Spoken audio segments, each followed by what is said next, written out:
오늘의 머릿말. SNS를 하다 보면 남이 읽는 책은 늘 재밌어 보입니다. 제 타임라인에는 이 작가님의 지분이 굉장히 높은데요. SNS에서 자주 공유되는 문장 중에 제가 가장 좋아하는 대목을 가져와 봤습니다. 작은 기도 같다고 생각하는 오로라 속 문장들입니다. 읽어볼게요. 너는 내가 기억하는지도 모르면서 기억하는 것들을 모조리 꺼내보고 싶었다. 그것을 찬찬히 들여다보고 이어붙이면 내 삶이 다르게 보이지 않을까? 그럼 너를 타인처럼 사랑할 여지가 생기지 않을까?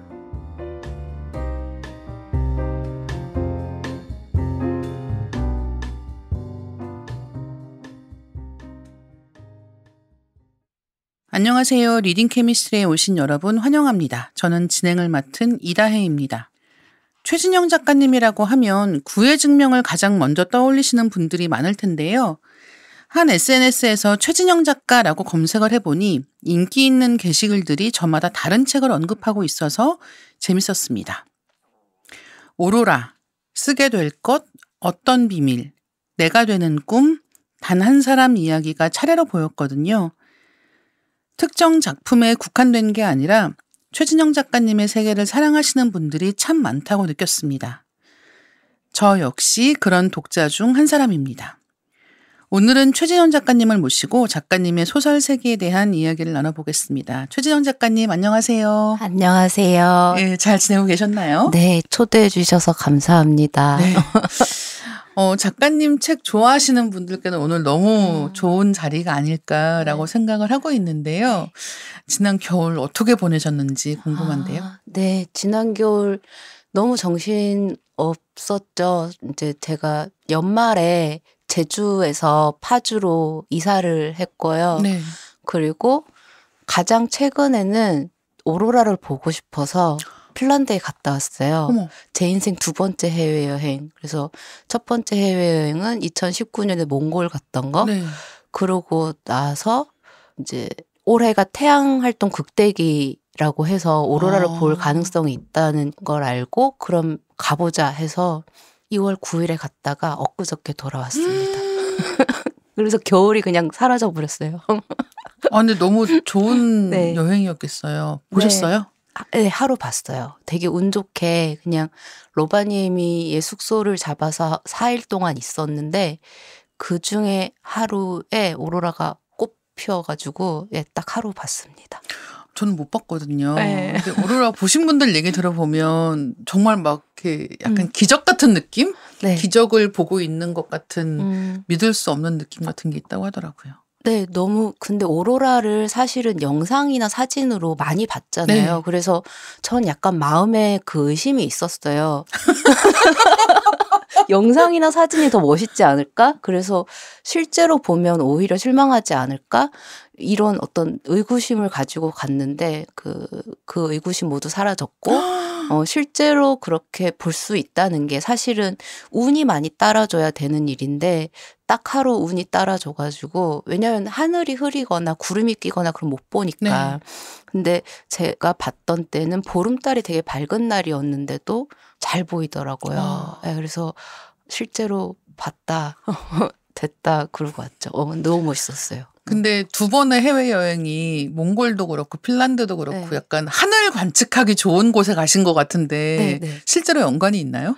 네, 그 몽골 여행은 사실은 제가 막 적극적으로 간 건 아니고 이제 글 쓰시는 분들이 가자고 해가지고 갔던 때인데 근데 그때 저를 이제 설득하심이 몽골 가면 은하수를 볼 수 네, 있다. 네. 저도 그것 때문에 너무 궁금하거든요. 네, 너 별 좋아하지 않느냐. 가서 은하수 보자. 그래서 거기에 제가 이제 설득돼서 갔거든요. 그전에는 제가 해외에 나가본 적이 없어서 사실 그 저항감이 컸어요. 마음에. 무서웠던 거죠. 해외에 나가는 게. 그래도 이제 단체로 같이 가는 거 가면 은하수 볼 수 있다니까. 그래서 갔는데 하필 저희가 갔던 때가 보름달이 아주 밝은 때여가지고. 근데 몽골 대초원의 달은 태양 같아요. 너무 밝고 커서 이 도시에서 보는 달과는 완전히 다른 달이더라고요. 근데 그 달빛이 너무 강렬하니까 별이 안 보였고 그 달이 저물고 나니까 비가 내려서 몇 날 며칠 계속 비가 내려서 결국에는 별은 못 보고 휘영청 아주 커다란 달만 보고 왔거든요. 근데 이번에 이제 핀란드도 사실은 오로라가 주 목적이었고 실제로 봤기 때문에 네, 그렇습니다. 근데 그렇게 인공적인 불빛이 없는 가운데서 보는 달이라는 것도 압도하는 그런 느낌을 주잖아요. 네, 그런 걸 보면 옛날 사람들이 그런 상상 많이 했잖아요. 하늘에는 검은 천이 덮여 네, 네, 있고 구멍이 뚫려서 별이 보이고 네. 그 옛날의 신화나 그런 것들이 왜 만들어졌는지 저도 너무 이해가 돼요. 네. 옛날 사람들이 왜 그런 얘기를 했는지 알겠는 네. 거예요. 저는 개길식 보러 간 적이 있었는데 개길식을 실제로 보니까 잠깐이지만 어두워지고 네. 그리고 약간 온도가 내려가거든요. 네. 약간 오싹해지는 느낌이 드는 거예요. 네, 이게 네. 태양을 가리니까. 그래서 이제 그거를 관측을 하고 나니까 옛날 무슨 그런 여러 가지 개길식 관련된 건 워낙 전설이 많잖아요. 근데 그런 것 중에 이런 얘기가 있는 거예요. 개길식 때는 그 종교 지도자가 네. 사람들을 불러 모아서 거대한 개가 이 해를 삼켰다고 생각하는 거예요. 그러니까 얘를 쫓아내서 다시 해를 뱉어내게 해야 된다고 생각을 하고는 어두워지면 막 이렇게 모든 뭐 꽹과리니 뭐 이런 식의 되게 시끄러운 타악기나 이런 것들을 두들겨서 개를 쫓아냈다는 거예요. 근데 이것도 생각해 보면 말 되는 거죠. 왜냐하면 어차피 조금만 지나가면 다시 해가 나오거든요. 그러니까 종교 지도자는 굉장히 그 원리를 알고 있었을 것이고 곧 다시 해가 나온다. 그리고 그것을 이렇게 우리가 이걸 두들겨서 개를 쫓았기 때문에 밝아졌다라고 생각하는 사람들에게는 이 종교가 작동을 하는 거예요. 그걸 진짜 말씀하신 것처럼 이런 것 때문에 그렇게 사람들이 옛날 그 고대 시대에 자연을 기반으로 하는 종교들이 왜 생기는구나 맞아. 같은 것들을 좀 알 수 있었던 그런 경험인 것 같아요. 네, 맞아요.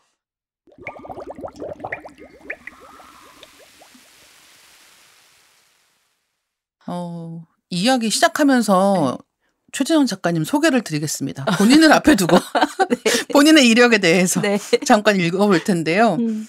최진영 작가님은 2006년 실천문학을 통해 등단하셨습니다. 장편소설 당신 옆을 스쳐간 그 소녀의 이름은 끝나지 않는 노래, 원도, 구의 증명, 해가 지는 곳으로, 이제야 언니에게 내가 되는 꿈, 단 한 사람을 비롯해 소설집 팽이, 겨울방학, 일주일, 쓰게 될 것 등을 출간하셨습니다. 만해문학상, 백신의 문학상, 신동의 문학상, 한결의 문학상, 이상문학상을 수상하셨고요. 이렇게 지난 이력을 돌아보실 때 어떠신가요? 저 깜짝 놀라요. 제가 이제 20년이 됐더라고요. 네. 막 3, 40년 되신 분들에게 20년은 아무것도 아니겠지만 20년이 된 저에게 20년은 되게 큰 의미여서 이제는 더 이상 신인이려고 하지 말자. 받아들이자. 누가 나에게 중견 작가라고 하면 수긍하자. 이 생각을 하게 됐고, 그리고 최근에 제가 이제 읽어야 할 일이 있어서 제가 처음 냈던 팽이 소설집이랑 처음 냈던 당신 옆을 스쳐간 그 소녀의 이름을 읽을 기회가 있어서 읽어봤어요. 근데 너무 젊은 시절의 저의 글을 보니까 좀 그 시절에 제가 약간 경이롭게 느껴지는 경험을 했어요. 내가 이렇게 썼다고? 이렇게 막 썼다고? 이게 나쁘게 말하면 막 쓴 거고 좋게 말하면 진짜 눈치 안 보고 거침없이 이때는 망설임이 없었구나. 패기가 있었구나. 이거를 느끼게 돼서 나는 이 패기를 잃은 대신 뭘 얻었을까에 대해서도 생각해 보게 됐어요. 뭘 얻었는지 말씀드릴까요? 만해 문학상, 백신의 문학상, 신동의 문학상, 한결의 문학상, 이상 문학상을 얻고 패기를 잃고. 네네. 네, 맞아요. 지금 말씀해 주신 게 약간 힌트가 될 것 같긴 한데 처음 데뷔하셨을 때랑 지금 작가님의 글이 달라진 점을 어떻게 느끼시는지 좀 궁금해요.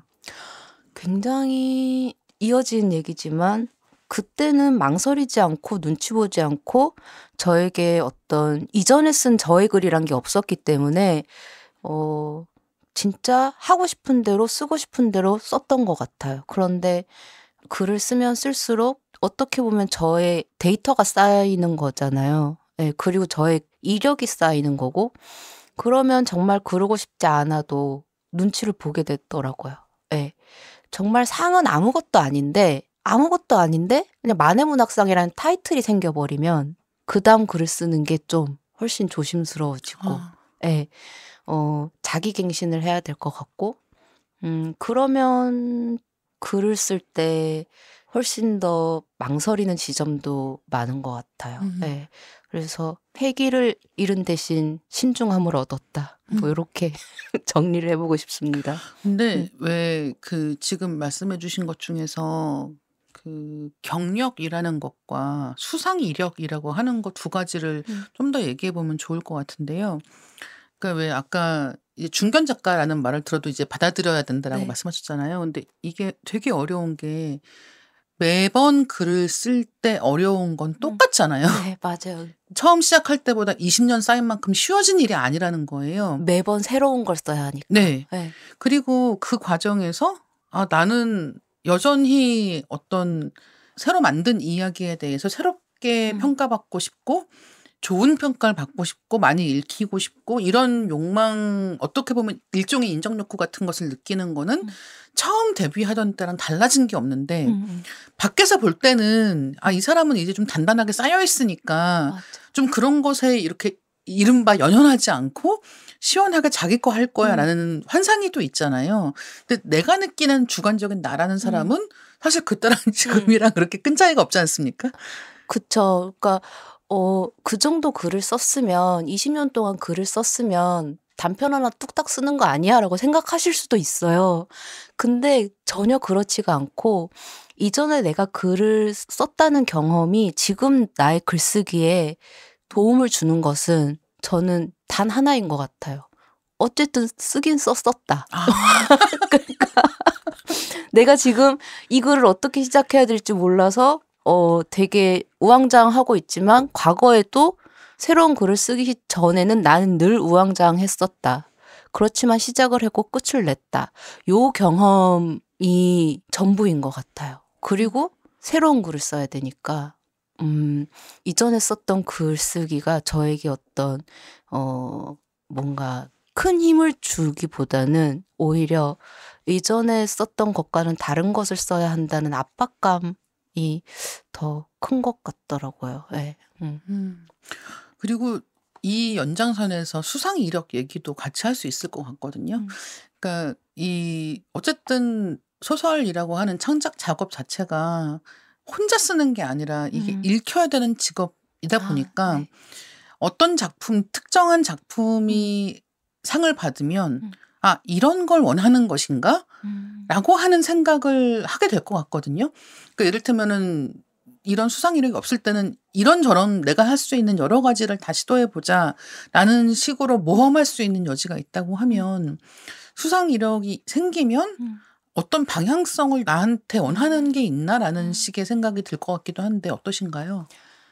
그거는 좀 제가 스스로 의식해서 없애려고 하는 편이에요. 그러니까 글쓰기에서 가장 중요한 거는 나에게 필요한 글을 쓰는 거지 누군가에게 보여주려는 글을 쓰려는 건 아닌 것 같아요. 네. 네. 글 쓰는 그러니까 장편 하나를 쓴다고 생각하면 짧게는 3개월에서 길게는 1년이 걸리는데 그때 누군가를 만족시키기 위한 글을 쓰면 그 시간을 버틸 수가 없거든요. 네.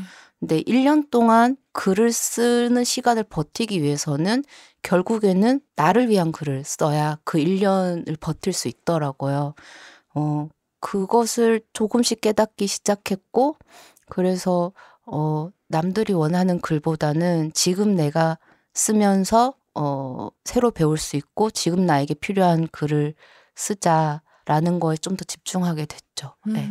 그것에 대한 어떤 인정 혹은 혹평은 그 이후의 일이니까 네, 그거는 미래에게 맡기기로 하고 네, 그렇게 쓰고 있습니다. 근데 이게 일단 나에게 충실한 글을 쓴다라고 하는 게 굉장히 중요한 문제인 동시에 불안한 요소이기도 하잖아요. 네. 왜냐하면 일단 나를 만족시키는 게 어렵고 이런 창작 작업의 특성이 네. 나 자신을 만족시키는 게 가장 어렵기 때문에 문제가 되고 그다음에 이 방식에 맞는가에 대한 의구심을 끊임없이 가질 수밖에 없는 것 같거든요. 그런 때 어떻게 하시나요? 그때는 저 말씀하신 것처럼 제 글에 만족한 순간은 단 한 번도 없는 것 같아요. 언제나 부족함이 보이고 모자람이 보이고 내가 쓰고 싶은 거는 훨씬 더 다채롭고 다양한 건데 텍스트로 나오는 건 너무 납작하고 너무 한정적이어서 답답할 때가 있거든요. 예. 그러면 그냥 다음에 잘 쓰자. 여기까지가 나의 한계다. 이번 글에서는 요 정도 하는 걸로 하고 다음에 또 해보지 뭐라고 좀 미래를 믿는 편인 것 같아요. 지금 내가 한편으로는 그 생각을 하는 거예요. 언젠가는 내가 나의 마스터피스를 쓸 건데 그게 지금일 리는 없다. 마스터피스가 이렇게 젊은 나이에 나올 리는 없다.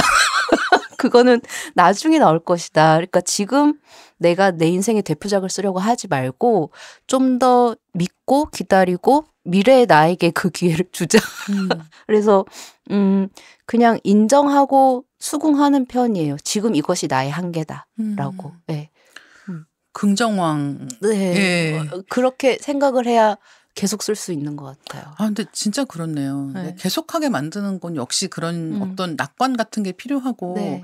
낙관과 더불어 나에 대한 믿음이 없이는 계속하기가 어려운 일이겠다라는 생각이 들기도 합니다. 네. 그리고 한편으로는 그렇게 이 낙관이 있고 다른 한편에는 그렇게 자기 체면을 많이 걸어요. 그러니까 이 글이 망한다고 해서 망하는 사람은 나 한 명이다. 이 글이 망한다고 해서 세상이 망하진 않는다. 그러니까 좀 망해도 된다. 다음에 잘 쓰면 된다. 라고 좀 자기 체면도 많이 거는 편이에요. 네. 작가님 작년에 인터뷰를 뵌 적이 있었잖아요. 네. 근데 그 이후로 신간이 2권이나 나온 거예요. 네. 산문집 어떤 비밀, 그 소설을 쓰게 될 것인데요. 근래 계속 바쁘게 지내고 계시는 것 같습니다. 요즘에 가장 집중하시는 일은 어떤 건가요? 최근에는 글 쓰는 것보다는 이사할 때는 이사가 제주에서 파주로 올라오는 거여서 1박 2일이 걸렸어요. 이사가 바다를 건너오는 거니까. 그래서 그전에는 이사하는 거에 집중했고 그러고 나서는 이사 옷 집 정리하느라고 정신없었고 그리고 핀란드 다녀왔고 그래서 최근에는 글쓰기보다는 뭔가 그런 생활의 일로 많이 바빴어요. 최근에 가장 집중했던 거는 아무래도 유로와 한국 돈과 유로의 차이 이거 그리고 뭐 핀란드어로 간단한 인사말 입국 심사할 때 뭐 물어보나 이런 거 공부했었습니다. 네. 굉장히 행복한 고민에 둘러싸여 지내셨었군요. 제가 오늘의 머릿말에서 낭독한 글이 오로라 중에 일부인데요. 오로라라고 하는 소설은 뭐 일단 요즘에 흔히 얘기하는 경장편의 중편 정도의 이제 길이가 되는 거의 단편. 단편에 가깝다고 보는 건가요? 네. 네, 굉장히 얇은 책입니다. 근데 이 책은 이른바 사랑과 믿음에 대한 이야기라고 얘기할 수 있을 것 같고 작가님이 2년 정도 거주하셨던 제주도를 무대로 하고 있는 그런 이야기이기도 합니다. 제가 오로라에 나오는 그 여러 문장들 중에서 그런 대목이 있습니다. 믿음, 소망, 사랑 그중에 제일은 사랑이다. 라는 경구를 떠올리면서 믿음은 둘째 또는 셋째일 것이며 믿음은 사랑보다 슬프리라는 것이라는 대목이 있단 말이에요. 그래서 저는 이렇게 생각해 본 적이 없었거든요. 그냥 그래 사랑이 최고구나 이렇게만 생각을 했는데 사실은 이 말대로인 거죠. 이를테면은 믿음과 소망이라고 하는 거는 그 다음으로 밀려 있는 것이고 누군가는 믿음을 가장 중요하게 생각할 텐데 그 사람에게 이 사랑이 제일 중요하지라는 말은 상처일 수 있겠다. 그리고 실제로 이제 그런 어떤 사람에 대한 이야기인 거죠. 처음에는 그냥 이 사람은 제주도 왜 간 거지를 잘 모르는 상태에서 이야기를 읽다가 약간씩 그 과거에 대한 힌트가 나오면서 죽은 새를 발견하고 이런 과정의 어떤 감정의 동요 같은 것들을 자연스럽게 느끼면서 이야기를 따라가는 작품이 아니었나라는 생각이 듭니다. 그리고 이 오로라 같은 경우는 아마도 그 제주도에 계셨기 때문에 또 쓰고 싶은 이야기가 아니었을까라는 생각이 드는데요. 일단 오늘의 머릿말에서 낭독했던 글을 다시 한번 잠깐 읽어드리겠습니다. 너는 내가 기억하는지도 모르면서 기억하는 것들을 모조리 꺼내보고 싶었다. 그것을 찬찬히 들여다보고 이어붙이면 내 삶이 다르게 보이지 않을까? 그럼 너를 타인처럼 사랑할 여지가 생기지 않을까? 저는 이 말이 너무 슬펐거든요.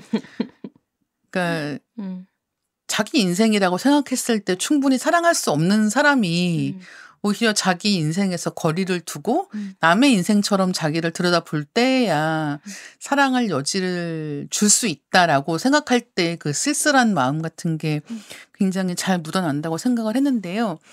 이 작품은 2인칭, 그래서 너라고 하는 사람에게 이제 얘기를 하는 느낌으로 쭉 써내려간 작품이고 현재형으로 진행이 되고 있습니다. 이런 방식을 채택하신 이유가 있을 것 같거든요. 그러니까 제가 이런 방식으로 글을 써본 적이 한 번도 없더라고요. 그동안 한 번쯤은 썼을 법한데 거의 1인칭 소설을 많이 썼고 그래서 한 번쯤 해보고 싶었어요. 근데 그거를 그냥 단편 소설, 그러니까 단행본에 묶이는 단편 소설로 하는 것보다는 이렇게 독립된 하나의 책으로 나올 때 해보는 게 좋겠다라는 생각이 들어서 오로라에서는 딱 작정하고 2인칭의 현재형을 써봤고 재미있었거든요. 그 글쓰기 방식이 재미있긴 했는데 반면에 내가 왜 그동안 1인칭 과거형을 많이 썼는가를 알게 됐죠. 네. 어렵더라고요. 2인칭 현재형이 되게 어려운 글쓰기였어요, 이게.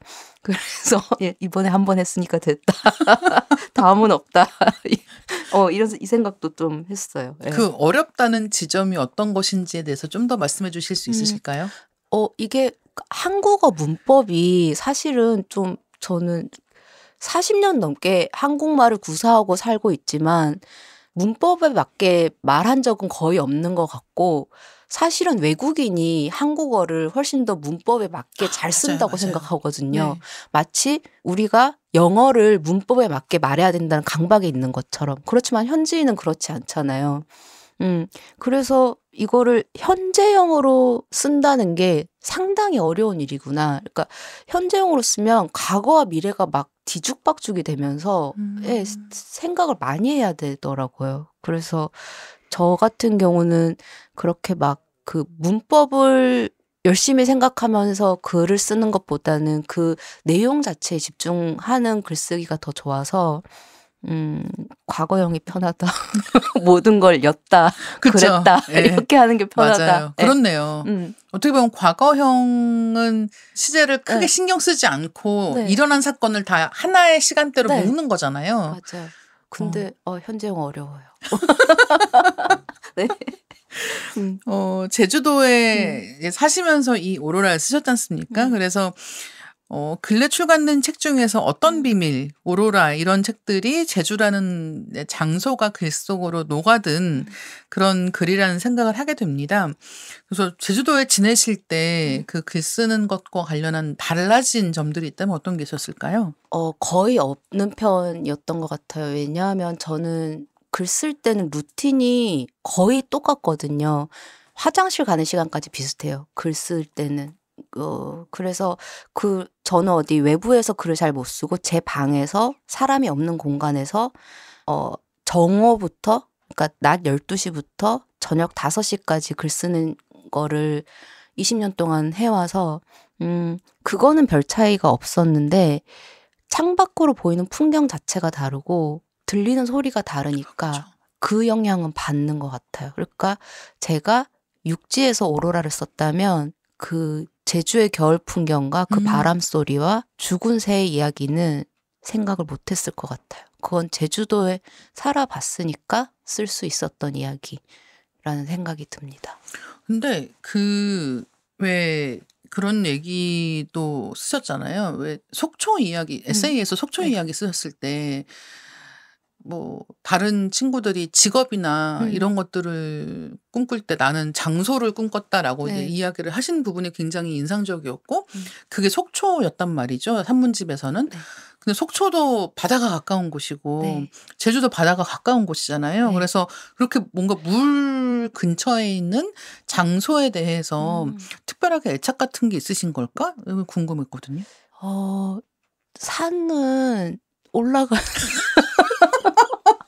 제가 숲도 좋아하고 산도 좋아하는데 일단 산을 즐기려면 등산을 해야 된다는 사실이 저에게 많은 어떤 저항감을 줘가지고 힘드니까. 근데 바다는 그냥 가볍게 가서 볼 수 있잖아요. 바다 근처에 살면.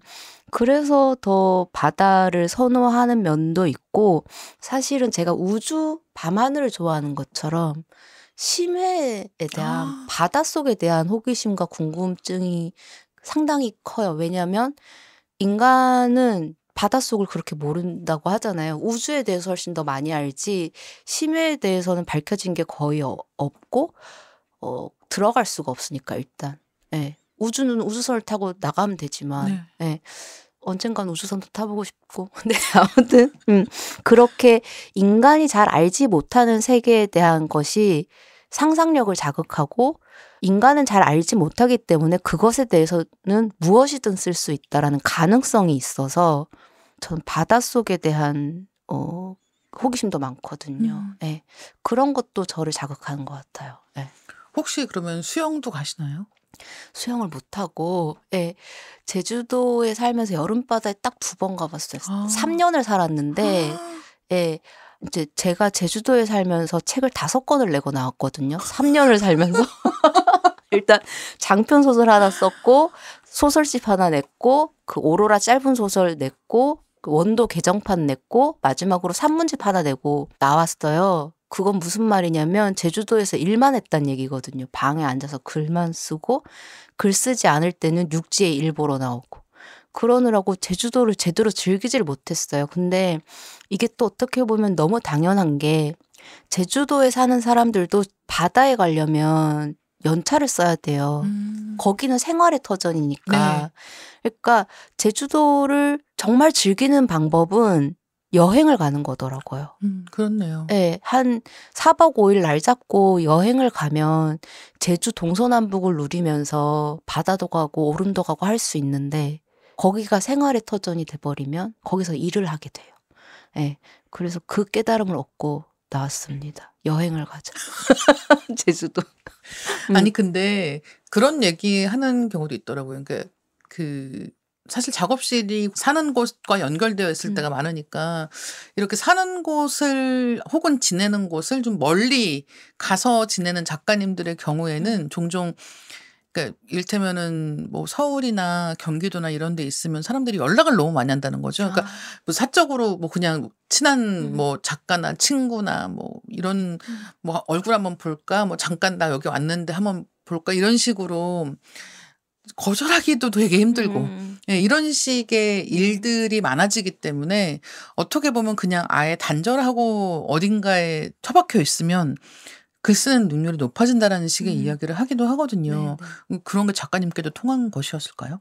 저는 연락하고 지내는 사람이 별로 없고 다들 일로 만나는 사이이고 그리고 사적으로 이렇게 막 연락을 하거나 그런 작가는 별로 없고 그래서 막상 서울 살 때는 아무도 안 만났거든요. 언제든지 만날 수 있는 사이라고 생각하니까 오히려 안 만나게 돼요. 약속을 잡지 않아요.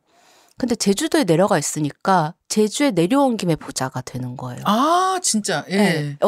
진영이 제주에 있잖아. 그럼 우리 온 김에 한번 보자. 그러니까 오히려 서울이나 천안 살 때는 그렇게 약속을 안 잡던 사람들을 제주에 사니까 훨씬 더 자주 보게 내려온 김에 보는 네, 그렇게 되더라고요.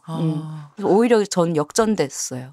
그럼에도 불구하고 책을 5권 내고 나오셨다. 네네네. 네, 진짜 제가 들으면서도 어떻게 이럴 수 있지라는 생각이 들기는 하는데요. 그 산문집 어떤 비밀은 3월 경칩의 편지로 시작합니다. 아무리 살아봐도 알 수 없는 것이 있듯 살아봐야 비로소 의미를 갖는 일들이 있다라는 문장이 있더라고요. 절기편지라는 형식이 특이했는데요. 이 책에 실린 글들을 읽다가 문득 작가님은 외로울 때 어떻게 하시는지가 좀 궁금했습니다. 글을 쓰는 작업을 하다 보면 필연적으로 외로운 시간들이 생기잖아요. 근데 이 고독이나 외로움 같은 것들이 작가님께 힘이 되는지 아니면 때로 성가시게 느껴지기 때문에 그런 고독이나 외로움 때문에 작업에 방해를 받기도 하시는지 궁금했어요. 아주 큰 힘이 되고 자양분이 되고 부러워. 외롭지 않았다면 글을 쓰지 않았을 것 같아요. 제가 아주 외향적이고 친구가 많고 하고 싶은 일이 많고 취미가 많고 그런 사람이었으면 굳이 글을 썼을까? 라는 생각을 지금도 하고 있고 지금도 여전히 일상생활 속에서 너무 지긋지긋할 정도로 외롭다. 이거는 익숙해지지가 않는구나. 막 그런 생각이 들 때는 괜찮아 나는 글 쓰면 돼라는 생각을 하거든요. 내가 너에게 하지 못하는 말을 난 글에는 쓸 수 있어. 그러니까 아무도 지금 내 이야기를 궁금해하지 않아도 나는 글을 쓰면 돼 라고 생각을 하면 좀 괜찮아질 때가 있어요. 그래서 저는 기본적으로 외로움이나 고독이라는 그 감정을 굉장히 소중하게 생각하고 있습니다. 네. 근데 굉장히 좋은 해소법이기도 하네요. 네. 보통은 그런 뭔가 외로움이나 고독 같은 감정에 휩싸이기 시작하면 이런 뭔가 창작하는 일로 빠져들기가 오히려 어렵다고 느끼는 경우도 굉장히 많잖아요. 왜냐하면 그런 감정에 사로잡혀 있기가 쉬우니까. 근데 제가 작가님 소설들을 읽을 때 생각하는 거는 이 사람들이 되게 고독하고 외로운 사람들이다.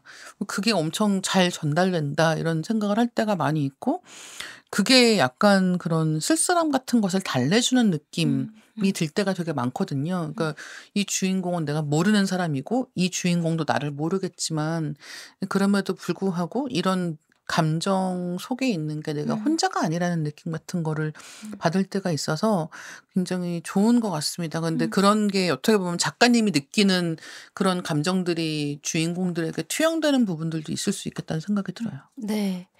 사실은 다들 외로워하는데 외로울 수밖에 없잖아요. 사람이 나 혼자로 존재할 수밖에 없고 그 누구도 내 마음을 완전히 알아줄 수 없고 마찬가지로 나 또한 그 누구를 완전히 알 수 없고 나도 내가 왜 이런지 모르겠고 막 그런 걸 생각하면 고독하고 외로울 수밖에 없는 존재인데 그 감정을 떨쳐내려고 하고 부정하는 순간 더 외로워지는 것 같아요. 그래서 이제 그러니까 당신이 외로운 존재라는 사실을 알고 있으면 내가 외로운 존재라는 것도 그러니까 우리는 서로 따로 떨어져서 홀로 외로워하고 있지만 나 혼자 외로워하고 있는 게 아니라 저기 저 많은 사람들도 다 각자의 고독이 있겠지라고 생각을 하면 좀 괜찮아지는 부분도 있어서 네 그렇습니다. 네. 2013년에 발표하신 장편 소설 나는 왜 죽지 않았는가를 원도라는 제목으로 다시 출간하셨는데요. 원도를 보면서 구애증명의 구를 떠올리게 되기도 하더라고요. 구에 대해서 다 알지 못했던 것을 알게 된 기분을 약간은 느끼기도 했거든요. 과거를 돌아보는 것 같으면서도 현재를 전력으로 살아가는 사람을 그린다는 점에서도 굉장히 좋았습니다. 이렇게 예전에 쓰신 원고 다시 읽으실 때는 아까도 잠깐 이런 얘기 나왔는데요. 옛날 그 소설을 쓰던 때의 작가님을 떠올리게 되는 문장들을 만나실 거 아니에요. 이런 경우는 다시 읽으시면서 어떠셨을지 좀 궁금해요. 그러니까 예전에 쓴 픽션을 읽는 거잖아요. 예전에 제가 쓴 일기를 보는 게 아니라 네네. 예전에 제가 지어낸 이야기를 완전히 가상의 인물과 가상의 사건을 읽는 건데 그 글을 쓸 때 제가 어떤 상태였는지가 다 생각이 나요. 그 글을 쓰던 때 그 추웠던 겨울, 내가 입고 있었던 옷, 그때 내가 쓰던 모자, 그때 내가 했던 생각들, 심지어 그때 내가 끓여 먹었던 너구리. 다 생각이 나요. 그러니까, 글에 한 시절을 담는다는 게 그 시절의 나의 생각이나 사유만 담는다는 게 아니라 어떻게 보면 저한테는 그 시절의 동영상을 담는 것 같아요. 예, 그래서 까맣게 잊고 지내다가도 옛날에 쓴 글을 읽으면 아, 맞아. 이거 쓸 때 내가 그랬지라고 영상이 지나가거든요. 그 의미가 있어요. 그러니까 내 눈에만 보이는 사진첩이고 절대 남들과는 공유할 수 없죠. 네. 보여줄 수 없으니까. 근데 내 머릿속에만 존재하는 사진첩 혹은 동영상 폴더가 책인 거예요. 저한테는. 네, 그 의미가 있어요. 그런 연장선에서 여쭤보면 그 소설을 쓸 때랑 산문을 쓸 때도 약간 그 다른 점이 궁금한데요. 저는 이제 제가 아는 친구가 이 친구는 이제 뭐 기사나 에세이나 이런 거를 이제 먼저 쓰다가 소설을 쓰게 된 경우였는데 이제 이 친구가 한 얘기는 뭐였냐면 아니 오히려 논픽션을 쓸 때는 괜찮았는데 픽션을 쓰니까 더 내가 드러나는 기분이 든다는 거예요. 그러니까 이게 되게 이상한 얘기잖아요. 그 논픽션은 사실에 있었던 얘기를 쓰는 거니까 당연히 내가 많이 들어가고 픽션은 내가 만든 이야기니까 내가 들어가는 부분이 상대적으로 훨씬 적을 텐데도 불구하고 이 친구는 내가 소설을 쓸 때 훨씬 나 자신이 많이 노출되는 기분이 든다는 얘기를 하는 게 너무 신기했거든요. 작가님은 어떠세요? 저 너무 동의하고요. 그래서 제가 소설을 쓰는 것 같아요. 왜냐하면 소설은 픽션이고 독자와 작가 사이에 약속이 있잖아요. 이것은 지어낸 이야기입니다. 이것은 허구입니다. 그러니까 작가는 허구 뒤에 숨어서 훨씬 더 적나라하게 말할 수 있어요. 네. 그래도 아무도 저한테 이거 진짜 있었던 일이냐고 묻지 않거든요. 진짜 사람의 살을 먹었냐고 묻지 않잖아요. 아니 그렇게 극단적인 예를 들지 마시고요. 네. 그러니까 오히려 정말 저를 완전히 담을 수 있어요, 소설에는. 근데 에세이는 어쨌든 나에게 있었던 일이다라는 전제를 깔고 시작하는 글이기 때문에 오히려 거리가 생기고 내가 해도 괜찮은 말만 하게 돼요. 에세이에서는. 맞아요. 나를 더 감추게 돼요. 오해받고 싶지 않으니까. 그래서 저도 그 차이를 느꼈거든요. 그래서 소설 쓰기가 어떻게 보면은 훨씬 더 자유로운 영역이고 나를 더 가감없이 드러낼 수 있는 영역이다라는 생각이 들어요. 네. 그 구애증명이나 해가 지는 곳에서를 비롯한 작품들에서 죽음이라는 건 인물의 행동을 촉발하는 초기의 사건 혹은 정보값이 되는 것 같습니다. 사건의 절정 부분이 아니라 시작이라는 점에서도 굉장히 특이하다는 느낌이 드는데요. 그러니까 보통 이 죽음이라는 사건이 등장하는 건 갈등을 해소하는 지점에서 어떤 사건으로 확 등장하는 경우들이 종종 있는데 작가님은 그게 아니라 오히려 초반부에 이 죽음이라는 게 굉장히 중요하게 던져지고 이후의 사건들을 보여주는 경우들이 있는 것 같아요. 근데 그만큼 작가님이 죽음을 가깝게 일상적으로 생각하시는 게 아닌가 생각하기도 했거든요. 그쵸. 저는 제가 별탈 없이 핀란드 다녀온 것도 신기해요.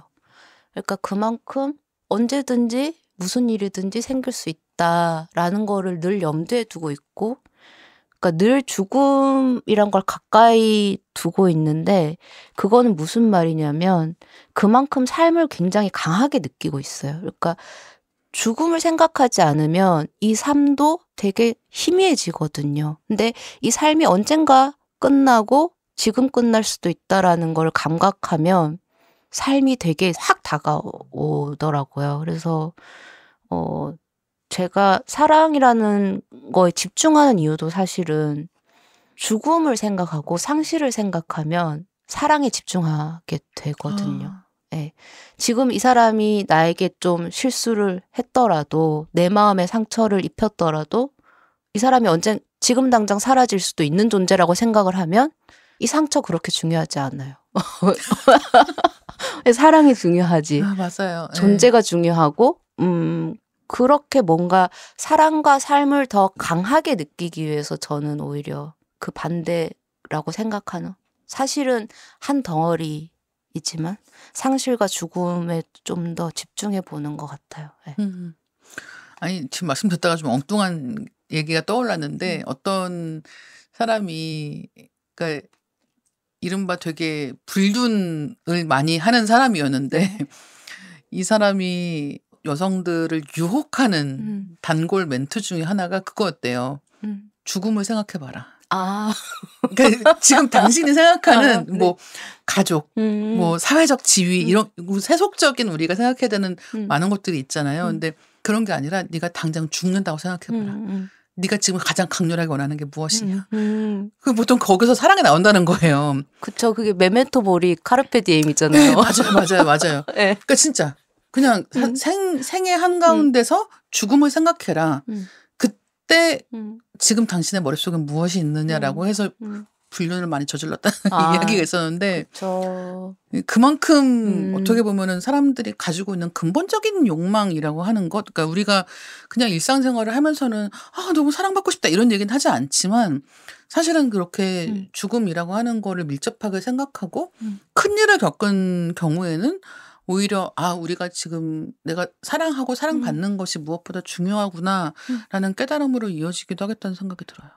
네, 그 사랑이 중요한 만큼 책임감과 신뢰와 믿음도 중요합니다. 네. 네. 선생님 아까 믿음 네. 믿음에 대한 이야기는 소설 오로라를 보시면 네. 조금 더 네. 진하게 느끼실 수가 있습니다.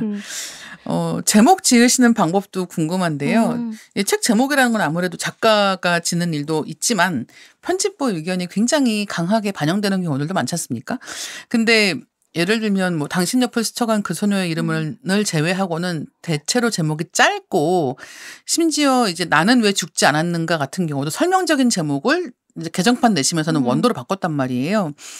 대체로 제목이 짧고 설명하지 않는 경향이 있는 것 같습니다. 네, 그렇죠. 근데 제가 이거는 초반부터 제목을 그렇게 지었던 것 같아요. 제 이제 어쨌든 단편 소설 등단작이 팽이고 그게 소설집의 제목이 되기도 했고 막 명사형으로 그냥 지어버려. 단편 같은 돈가방, 남편, 겨울방학. 근데 그런 제목을 편집자는 좋아하지 않아요. 네. 그거 반드시 바꾸자고 이게 나오거든요. 검색어에 안 걸리니까. 네. 그런데 저는 그냥 제목이 멋있고 시적이고 정말 제목 잘 지으시는 분들 있잖아요. 저는 그런 거보다는 그냥 그 소설을 딱 드러낼 수 있는 그런 게 저는 좋고, 그리고 사실 단편 소설은 그런 편이고 장편 소설 같은 경우는 제가 지은 제목이 되는 경우가 그렇게 많지 않았어요. 같은 이유로. 네. 그래서 뭐 구애증명 같은 경우도 출판사에서 지은 제목이고, 이제야 언니에게 같은 경우도 제가 초고에 붙인 제목은 이제야였고, 네, 해가 지는 곳으로도 출판사에서 이제 한 거고, 그래서 저는 그냥 전문가 말을 듣는 편입니다. 구애증명은 원래 어떤 제목으로 생각하셨어요? 초고 파일명은 너의 의미였어요. 좋은 제목이 아니죠. 이미 유명한 노래가 있는데. 그래서 출판사에서 이제 제목 리스트를 몇 개 줬고 그 중에 구애증명을 제가 골랐었어요. 네. 구애증명이 너무 좋거든요. 네. 전문가의 말을 들어야 돼요. 네, 정말. 구애증명 얘기가 나왔으니까 구애증명 얘기를 좀 해보겠습니다. 정말 역주행 베스트셀러 얘기할 때 빼놓지 않고 언급되는 책이 작가님의 구애증명인데요. 뭐 양규자 작가님의 모순도 그렇지 않습니까? 독자들이 유달리 사랑하는 책이라는 게 갖는 의미가 있을 것 같거든요. 밀리의 서재에서는 구애증명의 서재 담은 수가 무려 25만, 한 줄 리뷰 수는 3,970개를 기록하고 있습니다. 특히 이 책을 읽은 연령층 중에서 20대 여성이 38% 이상을 차지할 정도로 20대 여성 독자들의 반응이 뜨거운 것도 인상 깊습니다. 이 이유에 대해서 혹시 생각해 보신 적 있으실까요? 네. 20대 여성의 지지도 있고, 지금 제가 체감하기로는 중고등학생들이 많이 읽는다고 제가 들었거든요. 그거는 왜 그럴까 생각해 보니까 저도 그 시기에 그런 이야기 좋아했어요. 처절한 사랑 이야기. 네, 해피엔딩 말고 비극적인 사랑 이야기. 그런 거를 좋아했고, 사실은 전 인류가 그런 이야기를 좋아해요. 네, 예. 맞아요. 막장 드라마 같은 지금 영어로 따지면 막장 드라마 같은 막 진짜 옛날 고전으로 보면은 아버지를 죽이고 어머니와 결혼하는 이야기 네. 같은 거 좋아하잖아요. 예. 사실은 사람들이 좋아하는 이야기가 그런 사랑 이야기. 예. 그래서 구해증명도 어떻게 보면은 가장 말도 안 되는데 조금만 다르게 생각하면 굉장히 순애보적인 사랑 그럼요. 이야기거든요. 예. 그런 이야기여서 좋아하는 게 아닐까. 사실은 사랑 이야기를 읽고 싶었던 게 아니었을까. 예, 그 생각을 해봤습니다. 그리고 그 순도가 높다라는 감각도 굉장히 중요하지 않나라는 생각을 하게 되는데, 그러니까 예를 들면 요즘에는 사랑에 대해서 이야기하는 게 약간 촌스럽게 느껴지는 네. 그런 인상을 받을 때도 있거든요. 그러니까 예를 들면 뭐 진지하거나 진정성에 대해서 이야기하거나 사랑에 대해서 이야기하거나 그런 것들이 사람들이 그것보다는 좀 더 쿨하고 싶고 거리를 두고 싶고 그런 게 힙한 태도처럼 느껴지는 그런 부분이 있는 것 같아요. 근데 여기에는 그런 여지가 없잖아요. 그러니까 어떻게 보면 완전히 푹 빠져서 그 벗어날 수 없는, 그리고 아무것도 선택할 수 없는 상황에서 오직 하나밖에 없는 길이 있고 거기에서 유일하게 손을 잡을 수 있는 사람이 있고 이런 절박함 같은 게 느껴지기 때문에, 그리고 이야기를 읽으면서 너무 궁금하기도 하고 여러 가지 이 인물들의 심리가 궁금하기도 하고, 이 구해증명이라고 하는 제목이 주는 약간은 신비로운 느낌도 있잖아요.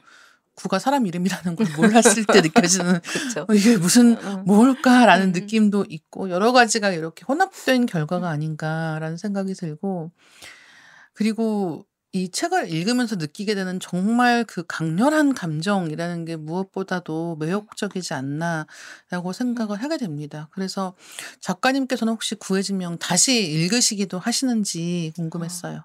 아니요. 구해증명은 다시 읽은 적은 아직은 없어요. 네, 2015년에 출간하고 드문드문 펼쳐보긴 했는데 전체적으로 다 읽어본 적은 아직 없는 것 같아요. 네. 이유가 있나요? 옛날 일기 잘 안 보게 되는 거랑 비슷한 건데, 예, 사실은 이게 뭐, 어떤 일적으로 읽어야 되는 순간이 와야 읽지, 내가 쓴 소설을 집에서 내가 다시 읽는 건 너무 낯간지러운 일이기도 해가지고. 네, 아니 제가 되게 좋아하는 얘기 중에 어떤 게 있냐면 뭐 이게 톨스토이 얘기인가 그랬는데 이 사람이 그러니까 보통 말씀하신 것처럼 사실은 작가들이 자기 책 다시 안 읽잖아요. 정말 무슨 개정판 내고 이래서 다시 봐야 되는 경우가 아니면 자기가 쓴 책 다시 보는 게, 다시 보면 고치고 싶은 데가 계속 보이기 때문에 네. 그게 너무 괴로우니까 그냥 아예 덮어놓고 냈으니까 됐어. 이제 넌 날 떠났어. 네, 네. 라는 느낌으로 그냥 두는 경우가 많단 말이죠. 그래서 자기가 쓴 책을 안 보고 있었는데 고치고 싶은 부분만 보이고 미운 부분만 보이니까. 근데 어느 날 무슨 추운 겨울날 벽난로 옆에 앉아서 이제 책장이 옆에 있는데 거기서 이렇게 앉아서 뭐 책을 한 권 읽을까라고 생각하고 이제 거기 꽂혀 있는 책 한 권 꺼내서 읽는데 너무 재밌더라는 거예요. 네, 자기가 쓴 거요. 네. 근데 저는 이 얘기가 너무 말이 된다고 생각하거든요. 맞아요. 네, 그러니까 일단은 이 글하고 자기하고의 거리가 가까울 때 느끼는 감각하고 오히려 시간이 좀 멀리 떨어졌을 때 그 옛날의 자기를 보는 감각하고 다를 뿐더러 네.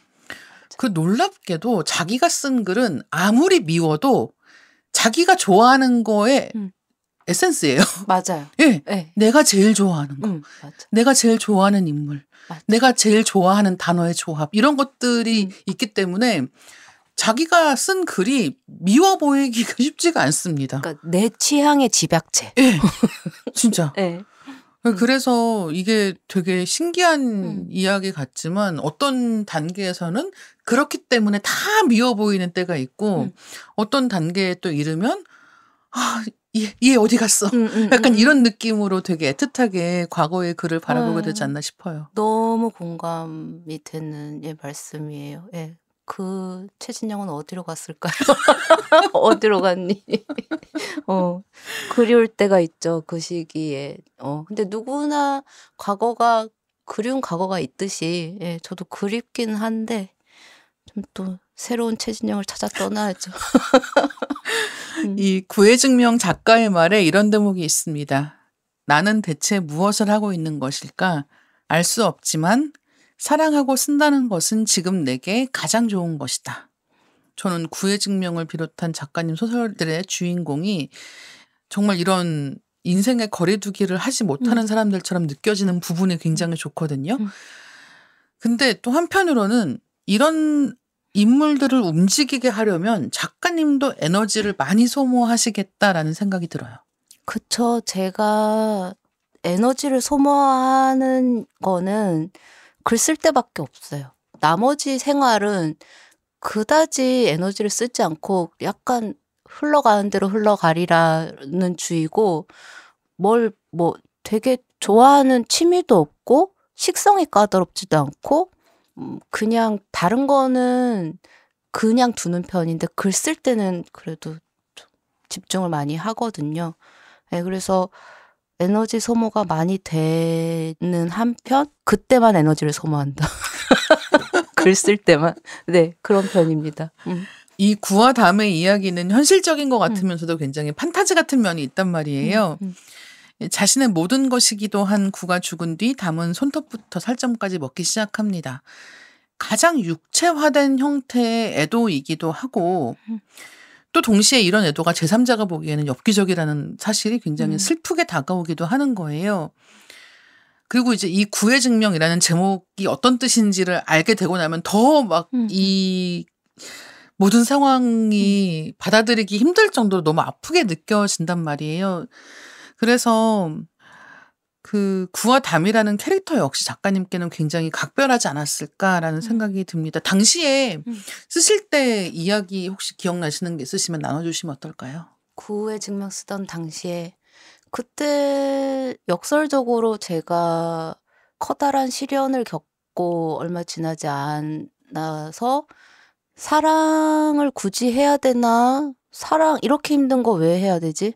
어차피 헤어질 거 왜 만나고 어차피 죽을 거 왜 살고 이런 회의적인 감정에 빠져 있을 때였는데 그럼에도 한편으로는 또 다른 사랑이 시작되던 시점이었고 그래서 저는 아까 앞서 말씀드린 것처럼 저는 저한테 필요한 이야기를 쓰기 때문에 구해증명을 쓰던 당시에도 사랑을 꼭 해야만 하는가라는 질문을 가지고 썼던 기억이 있고 그거를 1월 한 달 동안 정말 그 컴컴한 방에 앉아서 썼고 그 소설을 다 쓴 다음에 그래 사랑을 해보자라고 마음을 바꿨거든요. 네. 그래서 그때 그 감정이 지금도 생각이 나고 한편으로는 구와 담의 관계 같은 그 한 번뿐인 인생을 살면서 서로에게 절대적인 그 한 존재를 제가 굉장히 추구하는 것 같아요. 그래서 소설마다 그 관계들을 넣어요. 사실은 그게 어떻게 보면은 제가 제 삶에서 추구하는 관계이기도 하고 그게 굉장히 어려운 일이라는 것도 알아요. 네. 아까 외로움과 고독에 대해서도 우리가 말을 나눴지만 그렇게 무슨 일이 있어도 나를 떠나지 않고 나를 지지하고 내 옆에 있어줄 사람을 획득하기가 어렵거든요. 근데 한 번 사는 인생이라면 저는 그 관계를 가져보고 싶고 그러기 위해서는 제가 누군가에게 그런 존재가 돼야 되잖아요. 맞아요. 누군가가 나에게 다가오기만을 바랄 수는 없고 일단 내가 누군가에게 그런 존재가 되어야 그 사람도 나에게 그런 존재가 되어줄 거기 때문에 그거를 다르게 말하면 저는 이제 사랑이란 단어로 설명을 하려고 하는 것이고 제 인생의 목표가 그것이기도 하죠. 네. 누군가에게 그런 존재가 되어보자. 네. 사랑을 하자. 뭐 이게 네. 되게 그런 이 사랑에 대해서 나이를 먹으면 점점 더 비관적이 되잖아요. 맞아요. 경험이 쌓이면 쌓일수록 다들 네. 그만 이제 그만해 해봤자 뻔해. 어차피 다 알잖아 그만해 약간 이런 느낌이 되잖아요. 저리 가 막 이런 느낌으로 맞아. 그치 그런 생각 그만해 약간 이런 느낌으로 이렇게 좀 정말 멀리 있고 싶어 하는 이런 방식으로 사람이 흔히 그거를 어른이 된다라고도 얘기하고 맞아. 그게 나이 먹는 거라고도 얘기하잖아요. 근데 사실은 작가님은 그 방향으로 안 가신 것 같단 말이에요. 네네. 네, 그게 참 신기하게 느껴지기도 하고 부럽기도 하고. 네, 그게 갈 수도 있었죠. 갔던 적도 있었고, 그거 나 다 아는 얘기야. 어떻게 끝날지도 다 알고, 지금은 나에게 그렇게 진짜인 것 같지만, 난 너가 어떻게 변할지도 알고, 내가 어떻게 변할지도 알아. 라고 되게 부정적이고 회의적이고 쿨한 적도 있었는데, 그 생각을 한 것 같아요. 이 인생은 한 번뿐이고, 최진영은 이렇게 살다가 죽는 존재인데, 뭐 환생이 있든 뭐가 있든 다 없다고 치면, 한 번뿐인 인생인데 나는 어떻게 살 것인가, 어떤 존재로 살 것인가를 생각한 순간, 내가 원하는 삶에 대해 생각하게 됐고, 내가 원하는 삶은 사랑을 부정하는 삶은 아니었던 것 같아요. 네. 그래도 내가 죽는 순간 사랑하는 사람을 떠올릴 수 있으면 좋겠고, 그 사랑에 후회가 적었으면 좋겠고, 누군가를 진심으로 최선을 다해 사랑했다라는 감각을 안고 죽고 싶은 거예요. 그 생각을 하니까 이제 또 네, 다른 방향으로 가게 된 것 같습니다. 네. 네, 쓰게 될 것에 수록되어 있는 단편 소설 홈 스위트 홈은 이상문학상 수상작인데요. 살아온 집들에 대한 이야기이기도 하고 우리가 살아있기 위해서 필요한 몸에 대한 이야기이기도 하다는 생각이 듭니다. 죽음에 대해 쓰면서도 삶을 이야기한다는 점에서 작가님의 다른 작품들을 연상시키는 면도 있는데요. 이 작품을 쓰던 당시 아픈 몸과 존엄한 죽음을 다룬 기사나 다큐멘터리를 읽고 봤다라고 하셨단 말이에요. 그 이야기를 좀 더 들을 수 있을까요? 그쵸. 이게 제가 사실은 뭐 20대, 30대에도 죽음에 대해서 생각을 많이 했지만 그때 하던 죽음이 조금 더 추상적인 사유였다면 40대가 지나면서는 몸이 달라지니까요. 네, 슬픈 이야기로 가는 거예요. 네. 안 아프던 데가 아프고 잘 먹던 것에 체하고 자꾸 어지럽고, 그러니까 이게 정말 한 몸을 가지고 40년을 살면 이렇게 되는 거구나를 체감하게 되면서 훨씬 더 구체적인 질병과 구체적인 노화를 생각하게 됐고, 구체적인 죽음에 대해서 생각을 하게 되면서 이런 것들을 찾아보게 된 거죠. 그러면서 이전에는 하지 못했던 어떤 질병권이나 존엄한 죽음에 대해서 좀 더 많이 생각을 하게 됐어요. 예. 그래서 이렇게 나이가 든다는 건 한편으론 서글프기도 하지만 한편으로는 내가 뭔가를 실감하고 체감하면서 내가 모르던 세계에 다시 관심을 갖게 되는, 내가 모르던 것을 알아가게 되는 과정이기도 해서 그 또한 긍정하려고 하고 있습니다. 네. 그쵸. 네. 근데 제가 지금 얘기를 들으면서 내가 이 얘기를 모르는 얘기였으면 좋았을 텐데라고 생각하였네요. 그래요? 40대가 되면 그래요? 라고 물어보고 싶은데 네. 아는 얘기라서 약간 마음이 아프다. 네. 그래서 저는 정말 너무 당부하고 싶은 게, 그러니까 건강이 최고는 아니고 건강하지 않아도 충분히 좋은 삶이긴 하지만 그래도 20대 때 코어 운동 코어 운동 많이 해두시면 그 미래의 나에게 선물한다 생각하시고, 아프지 않더라도 20대 때 그래도 근육 많이 키워놓으시면 40대 내가 고마워할 겁니다. 네. 그거는 완전 의심할 여지 없는 네. 100%의 진실이라고 생각을 하고요. 그리고 어떤 나이대나 내가 이건 10대가 됐든 뭐 80대가 됐든 마찬가지일 거라고 생각을 하는데 그 시기에 할 수 있는 최선이라는 게 있는 것 같아요. 맞아요. 그리고 그게 달라지거든요. 그거는 나이만의 문제도 아니고 경험치가 달라지면서 그 시기에 할 수 있는 최선이라는 것은 모양을 바꿔간단 말이에요. 그래서 너무 나중에 이렇게 되겠지 같은 생각을 너무 막연하게 하거나 그냥 밀어놓지 마시고 구체적으로 생각하면서 살아보는 것도 굉장히 중요하지 않을까라는 생각을 같이 해보게 됩니다. 근데 어쨌든 중요한 거는 코어 근육이었네요. 네. 정말 전 딱 앞자리가 사로 바뀌는 순간부터 목과 허리가 오더라고요.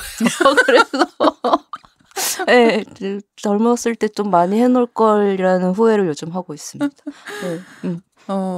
오늘 이야기 마무리하기 전에 최진영 작가님이 좋아하시는 책을 몇 권 추천해 주시면 좋을 것 같은데요. 데뷔하기 전에 좋아하셨던 작품들과 이렇게 20년 동안 글을 쓰시면서 좋아하시게 된 소설의 차이가 생겼을지도 궁금하고요. 이거는 20대 때는 지금보다 훨씬 편식이 심했던 것 같아요. 그러니까 이건 내 취향이야. 이건 좀 내 취향이 아닌데 이게 확실해서 제 취향인 소설만 찾아 읽으려고 했거든요. 근데 20년 정도 글을 쓰다 보니까 한 권의 책을 내는 것만으로도 대단하다. 이 작가는 대단한 거다. 라는 거를 이제 깨달았고, 이제는 조금 더 유연해져서 내 취향이 아니더라도 이것을 끝까지 읽으면 분명히 배울 점이 있다. 내가 몰랐던 어떤 것을 알게 된다. 그러니까 취향이 아니더라도 좀 읽어보자라는 생각을 하게 됐어요. 그래서 그 점이 많이 달라진 것 같아요. 그러니까 20대 때는 오히려 내가 좋아하는 것만 추구했다면 지금은 좀 다양하게 읽으려고 노력하고 있습니다. 그럼 그때 20대 때 특히 좋아하셨던 책들은 어떤 거였어요? 지금도 활동하고 계시는 은희경 선생님, 권여선 선생님, 김현수 선생님, 김혜란 작가님, 그 시절에 완전 젊은 작가들이셨잖아요. 맞아요. 예. 진짜 그 90년대와 2000년대 그 르네상스. 네, 진짜 네. 모두가 읽었던. 그쵸. 네. 근데 지금도 쓰고 계시잖아요. 네. 한강 작가님은 노벨상을 받으셨고 네. 그게 전 너무 경이로워요. 그러니까 20년을 써보니까 그렇게 오랫동안 글이 낡거나 늙지 않고 계속 그렇게 동일한 에너지로 쓸 수 있다는 게 너무나도 경이로운 일이라는 걸 이제는 알아서 네, 그때 제가 한창 20대 때는 그분들 책 많이 읽었었죠. 진짜 그렇죠. 너무 진짜 신기하거든요. 네. 그래서 저는 이런 모국어로 글을 쓰는 작가들의 작품을 읽는다는 게 주는 굉장히 큰 장점 중에 하나는 번역하는 시차가 없기 때문에 동시대로 같이 성장해 가거든요. 그러니까 이를테면 그 작가님들이 저랑 같은 시대, 그러니까 물론 저보다 나이가 많았다고는 해도 어쨌든 그 작가님들도 젊은 작가이던 시절에, 그리고 저는 이런 소설을 읽는데 막 정말 스펀지처럼 뭐 하나 읽고 나면은 매일 그거에 대해서 꿈꾸고 막 이런 정도로 예민하던 시절에 이제 그런 작가님 글을 읽었고, 새로 책이 나오면 그걸 읽고 이번 책은 더 재밌어. 이번 책은 생각하고 달라. 이런 것들에 대해서 이야기를 하기도 하고, 근데 그게 한 해, 두 해 쌓여서 지금까지 이렇게 긴 시간을 함께 시대를 호흡해 왔다라고 하는 감각이 주는 엄청난 좀 경이로움이 있어서. 그리고 그쵸. 그렇게 한 작가의 책을 20년, 30년 따라 읽으면 그냥 저 혼자 내적 친밀감이 생겨요. 맞아요. 예. 이게 그런 게 생기는 것도 좋고 그런 게 있어요. 그러니까 제가 20대 때는 이해하지 못했던 권여선 작가님의 그 초창기의 어떤 글을 지금 읽으면 이해가 되거든요. 그 시간을 살아봤기 때문에. 그러니까 20대 때 나는 이해하지 못했던 그 감성을 40대가 되니까 알겠는 거예요. 그거를 재발견하는 재미도 너무 좋아요. 맞아요. 그리고 진짜 권여선 작가님 작품 읽을 때 그만하세요. 약간 이런 느낌. 좀 아시죠? 그거 그 느낌. 그만하세요. 작가님 그만. 이제 그만하세요. 막 이런 느낌으로. 그러니까 어떻게 이렇게 너무 밀착해 있다는 느낌이 들 때가 있어서 약간 무서운 느낌인 거예요. 그게 그러니까 뭐 이를테면 이게 이야기가 뭐 일상적이어서 나랑 경험이 비슷해서 전혀 아니거든요. 나 이런 경험 해본 적 없고 이 사람 나랑 비슷한 것 같지도 않은데 어떤 감정에 대해서 쓸 때 갑자기 너무 이 느낌하고 이게 밀착하는 느낌이 들어서 약간 무섭다는 느낌이 들 때가 있는 거예요. 그래서 이럴 때는 너무 굉장하시다라는 생각이 들고, 그리고 그 권여선 작가님 특유의 냉소. 자기 자신에게도 가차없는 냉소. 맞아요. 예. 자기 연민하지 않는 태도. 예, 그런 것들이 너무 이 작가님 오랫동안 이렇게 글을 보면서 약간은 신기하다라는 느낌도 좀 받게 되는 것 같아요. 그렇죠. 그래서 그 거리감을 미묘한 지점이잖아요. 네. 자기 연민에 빠지지 않으면서 그 자기 자신에 대한 그 냉소도 지킬 줄 알면서 글을 읽는 독자를 그러니까 엮어서 네, 엮어서 그거를 너무 미묘한 지점들을 잘 캐치하시는 거를 지금 거의 30-40년을 하시는 거니까 그거는 그냥 네, 앞으로도 열심히 따라 읽겠습니다. 네. 그럼 요즘에 또 혹시 새로 발견한 작가들도 있으신가요? 젊은 작가들 많잖아요. 제가 중견이 됐으니까 이제 제가 중견이 됐으니까 젊은 작가가 훨씬 더 많거든요. 예, 저 좋아하는 작가들도 많죠. 예, 뭐 예소연 작가 글도 좋아하고, 예, 그리고 천선란 작가 글도 좋아하고, 전예진 작가 단편도 저는 좋아하고, 네. 예, 그렇게 정말 뭐랄까요. 무럭무럭 자라나는 우리 젊은 작가들을 네, 응원하고 언제나 네, 존경하고 있습니다. 네. 그리고 이렇게 뭐라고 할까요? 시대가 바뀐다는 느낌 같은 것들도 받게 되시죠. 글을 읽을 때. 네, 그 뭐랄까 그 요즘 이렇게 얘기하면 또 너무 나이 들어 보이는데 요즘 젊은 사람들은 이런 것에 집중하고 있구나를 좀 느낄 때가 있어요. 네. 그래서 정말 뭐 사랑이나 외로움이라고 하는 것에 대해서 작가마다 이야기하는 방식이 달라서 그게 굉장히 좋다고 생각을 할 때가 많고 말씀하신 뭐 예소연 작가님이나 천선한 작가님 같은 경우에도 이 작가님들 각각의 화법이 있거든요. 네. 그래서 저는 예소연 작가님이 굉장히 나이 어린 화자들을 데리고 와서 우리에게 소개하는 순간들. 예. 그리고 세대는 다르지만 그 나이 때 우리가 했던 어떤 생각들을 이 주인공들이 그대로 갖고 있는 걸 볼 때 느끼는 반가움 혹은 좌절감. 이게 다 같이 있고 천선한 작가님 같은 경우는 진짜 이 장르를 잘 쓰시는 분인 동시에 결국은 우리가 이야기에서 원하는 게 무엇인가에 대해서 정말 진짜 깨닫게 만드는. 재미있게 쓰시죠. 예, 예, 예.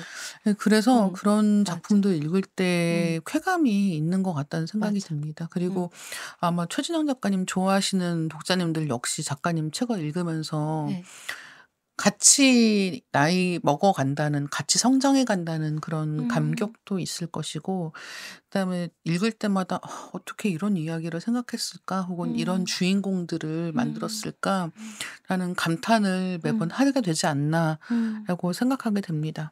감사합니다. 이제 마지막 질문으로 넘어가겠습니다. 네. 글 쓰는 이야기가 아닌 작가님의 여가 생활과 관련된 질문을 드리겠습니다. 네. 작가님 야구 좋아하시잖아요. 네.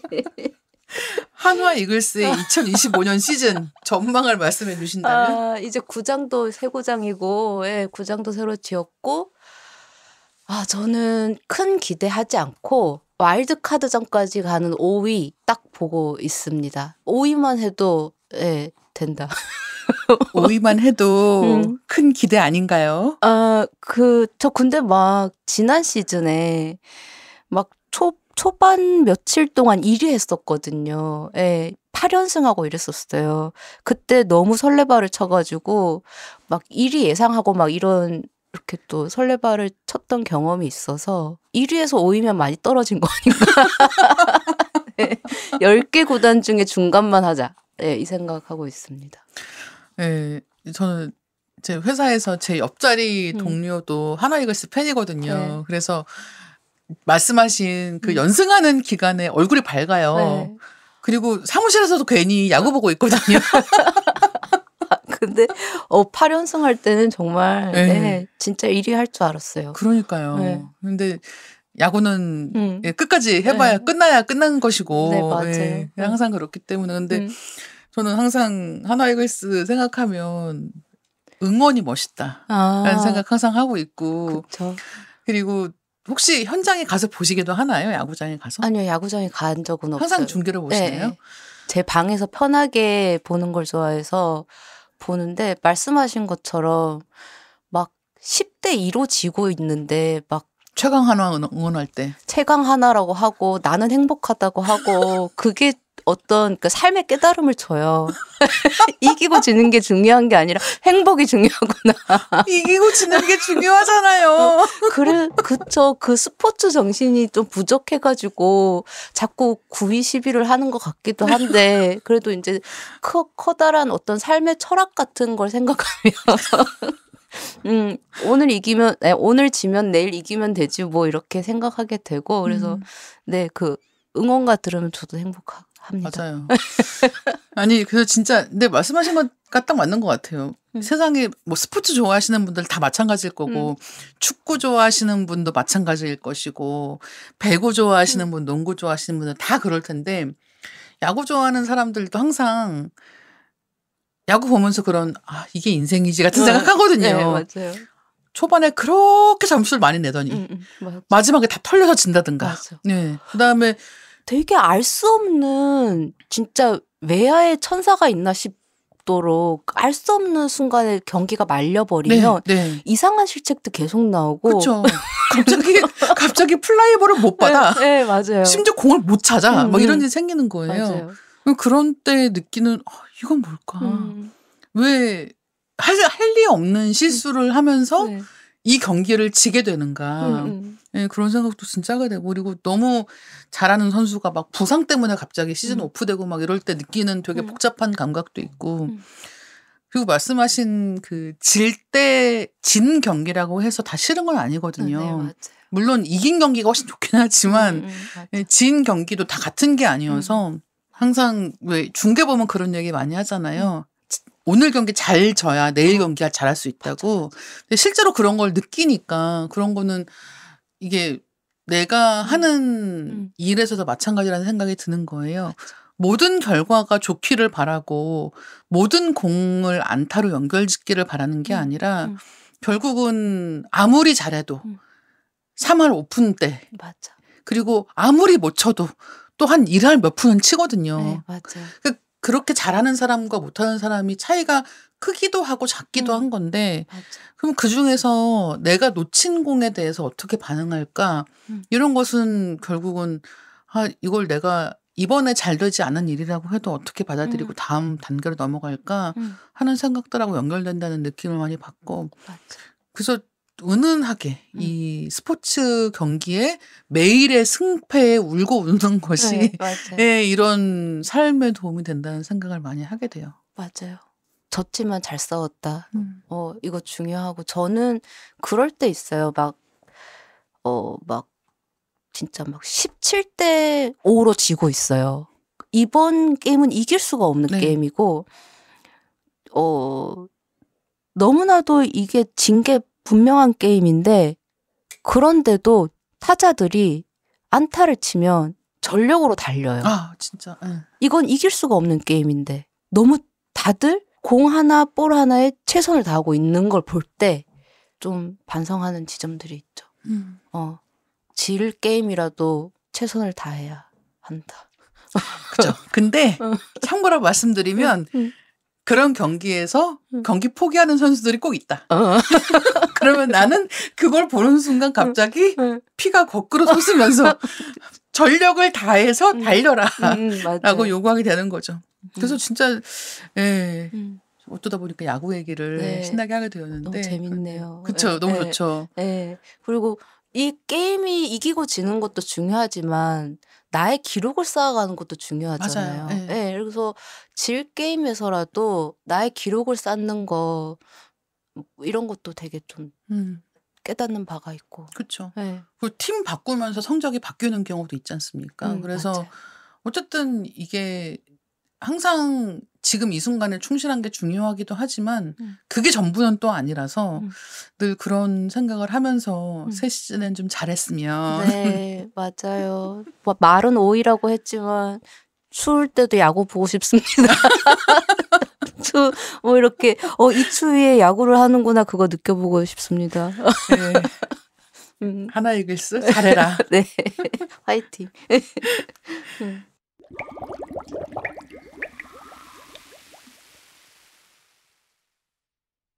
오늘 최진영 작가님과 다양한 이야기 나눠봤는데요. 벌써 마무리할 시간 되었습니다. 오늘 어떠셨나요? 네, 정말 다양한 이야기들을 한 것 같고, 마지막을 야구 이야기로 마무리해서 정말, 좋았고요. 이렇게 그래도 소설 얘기도 재밌었지만, 야구 얘기도 재밌다, 이런 생각도 하게 됐고, 그렇습니다. 오늘 이렇게 초대해 주셔서 정말 감사합니다. 네, 감사합니다. 네. 끝까지 들어주신 독자님들 너무 감사합니다. 각자 듣고 계신 플랫폼에서 댓글 또는 리뷰로 리딩 케미스트리에 대한 의견 많이 남겨주시면 저희가 확인하고 소개해드릴 수 있도록 하겠습니다. 리딩 케미스트리는 매주 월요일 업데이트됩니다. 다음 월요일에 만나요. 감사합니다. 감사합니다.